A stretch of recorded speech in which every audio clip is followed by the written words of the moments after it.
Welcome to another installment of the Football Gazette podcast. My name is Olushola Victor, and it feels good to be back on your screens, in your faces. And I know you've been expecting this, and we are back with a bang. And not just back, but I must let you know that we have a very incredible person right here in the studio with us. As you can see already, I've got with me the Machala of Sport.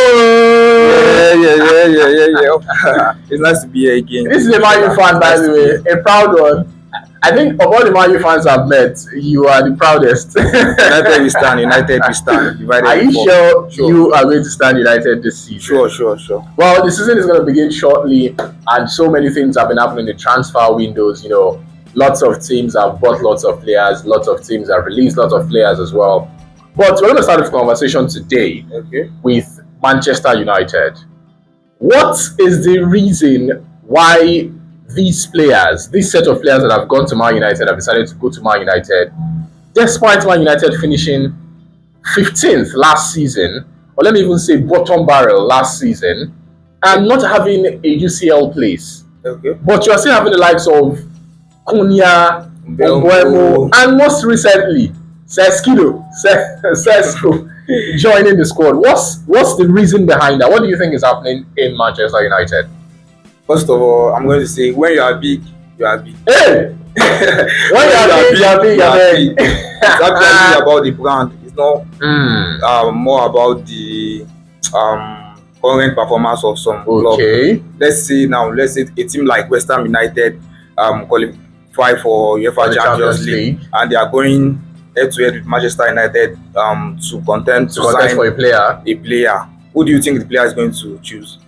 I think it depends on the player, don't you? Sometimes it's going to be about the better offer, about the financial aspects and the brand. The brand is a whole lot. Manchester United is one of the biggest clubs in the world. One of the biggest clubs in the world. And the biggest in England. The biggest in England. Not the most successful in England.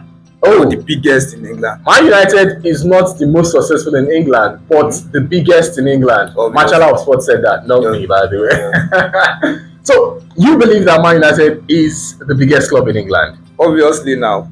So, do you think that strength and that size, talking about pedigree, do you think it can translate into performance in the coming season?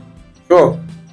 They have signed a couple of good players. I'm very happy. This is the very first time Manchester United are signing good and competent, experienced players from the Premier League. Good, competent, experienced. Not just words. Because last season Manchester United's attack was very slim somehow. They released some attackers last season, so it was just down to Zexi, Højlund, a young Garnacho.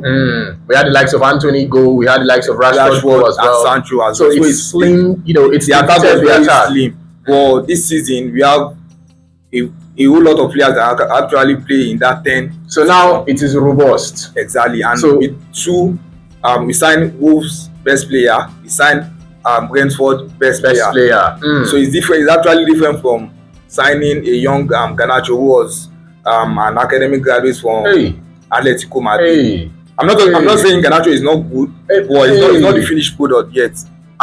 So Manchester United is not good, but it's not a finished project. Exactly. So it's still in the process. It's still a work in progress. Exactly. So do you think not having robust players, like you said now, you signed the best player from Wolves, you signed the best player from Brentford, and arguably one of the best contributors to the success of Leipzig in the previous season as well, Benjamin Sesko. Sure. So you think their addition to the Man United squad is what is lacking? Sure. So what do you think Sesko in particular will be bringing to the team? Because you've once talked about the midfield of Man United not being robust enough. Okay, so can you just hit it on the nail already? I think the area duel, number one, area threats. Sesko is going to bring that. That's what Manchester United have been actually lacking for some couple of seasons ago. Look like likes of Zexi, Højlund, they are not really that good with area. With balls in the air. Exactly. But the likes of Maguire, Casemiro, they have been trying. They are no attackers. You get. But right now we have been lacking that physicality. The likes of Garnacho, but now we have Mbeumo, who is strong and can hold the ball and run with the ball. Exactly. Very thick and fast and direct. So now, and we have certain Benjamin Sesko. And the kind of wingers Manchester United used to have in the previous season, like likes of Garnacho, they used to work for like themselves only, not only selfish players. Exactly. If they dribble get past the defender, they are just going to the shoot. next thing they want to do is shoot. For this kind of Matheus Cunha and Belmo, I think Belmo was second. He had that start last season. One of the players with most crosses to the box and stuff like that. So you're right. That's going to help a whole lot. So they are going to ease a certain Bruno Fernandes off all those creativity. So we are going to score a whole lot of goals this season. But the only problem is the balance in midfield. Because when you want to play this kind of formation, the starting Amorim wants to play, which is 3-4-3 formation. You need two very good and athletic midfielders. Fernandes is not really good with the ball. He loses the ball a lot. Exactly. He loses the ball a lot. Ugarte also is just tackler. He's just good with the tackles only. He's not really confident with progress with the ball. Casemiro is old. He doesn't have the leg. Mino is kind of slow. So you think the solution now? Baleba. We still need Balimba. Sure. Or rather, you still need Balimba. Manchester United. It might not be Balimba, but maybe a less expensive midfielder that is very I can hold and move with the ball. Like what Kante there is also for Chelsea, with the long pass and stuff like that. But I think Manchester United have in abundance the 10 position right now. And you think that is enough? No, it's not. I'm talking about the 10. When you're talking about the 10 in this kind of formation, you're talking about the wingers. Okay. So they are called the 10s in this Amorim 3-4-3 formation. Zexi can play, Cunha, sometimes Fernandes can also play. So I'm not really sure if we are going to have a front three of Cunha, Sesko and Belmo. Right now Fernandes in their middle. Because they are trying so hard to keep Fernandes. They should have collected the 100 million euros for Fernandes from Saudi. You think Man United should have sold Fernandes? Sure. Why? You should have sold him, and like it's obvious it doesn't really fit into this squad. They are really trying so hard to fit him in. He's not good playing as a central midfielder. But he was one of the best players for the team. Sure, he was. Season. I'm not doubting that. I'm not disputing that. So you think despite being one of the best players, it's not fitting in the formation of the team? He's not really good at playing as that central midfielder. But don't you think if you take out a certain Fernandes from the midfield of Man United, we have to sacrifice someone for maybe Cunha or something? Interesting. Yeah. Okay. Well, that is Mashallah of Sports right there talking about what do you think is going to be happening in the coming season regarding Man United. He's talked about how Sesko brings the agility and the fight for the ball in the air into the team, something that's been lacking for a very, very long time. But away from Man United, let's talk about a certain Manchester City, who had somewhat a trophyless season, but Pep Guardiola says that he won a major trophy, which is the Community Shield in the previous season. Do you agree with that? No. So you think the Community Shield is not a major trophy? That's a tray now. It's not a cup. It's a tree. It's not a cup. Oh, it's a tray. Not a cup. Not a cup. So a tray for taking plates at parties and all of that. Yeah. Not a trophy that should be counted at all. Interesting. Now, let's get into talking about who you think will win the Premier League in the coming season. That's the big question. Now, I must let you know that for a very long time, winners of the Community Shield have not gone on to win the Premier League title. It has happened just once in the last 14 editions. Now, the Community Shield is going to be happening on Sunday, between Liverpool and Crystal Palace. What do you think is going to happen after that game? Do you think Liverpool still stand a chance to win the Premier League title in the coming season, regardless of the Community Shield? I think Liverpool actually stand a chance. They had a robust squad last season. Okay. For the death of Diego Jota, may so rest in perfect peace. Yes, may so rest in peace. They've signed Ekitike, a striker. They are still going for Isak. They've signed Kerkez, one of the best left back in the league last season. They signed Frimpong. They replaced Arnold with Frimpong. So they have spent a whole lot. Even without the inclusions of those players, they are a good team. They won the league last season. Now talking about the inclusions of up to 6 players, so they are good to go. So they are one of the contenders.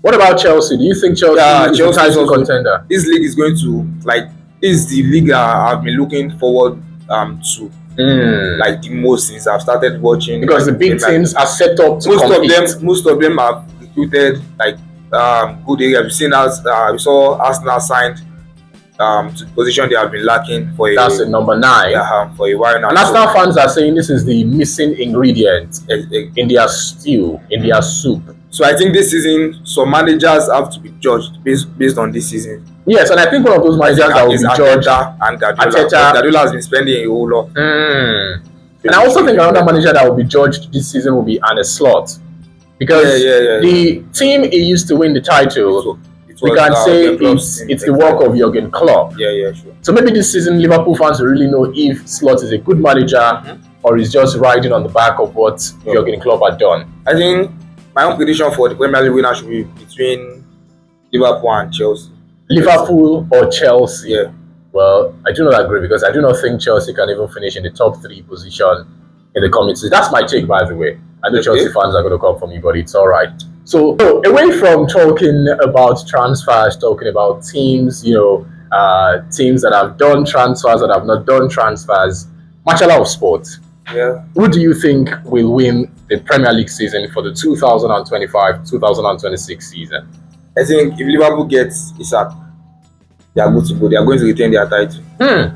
Yeah. If Liverpool gets Isak, even without Isak, Ekitike is a kind of striker that allows the kind of forwards like Salah to thrive. Yeah. So you think, despite the exit of Darwin Núñez, Luis Diaz, and the untimely death of Diogo Jota, you think Liverpool still have the squad to win the Premier League title?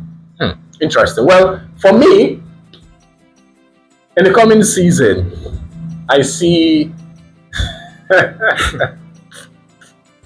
Mayu.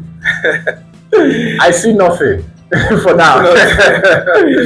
Honestly, I think it's a tough call to actually make, if you ask me. To be sincere, it's a very tough call, because Arsenal might pull a surprise and contend, but they cannot win. Don't sit on the fence, just choose. No, Arsenal cannot win.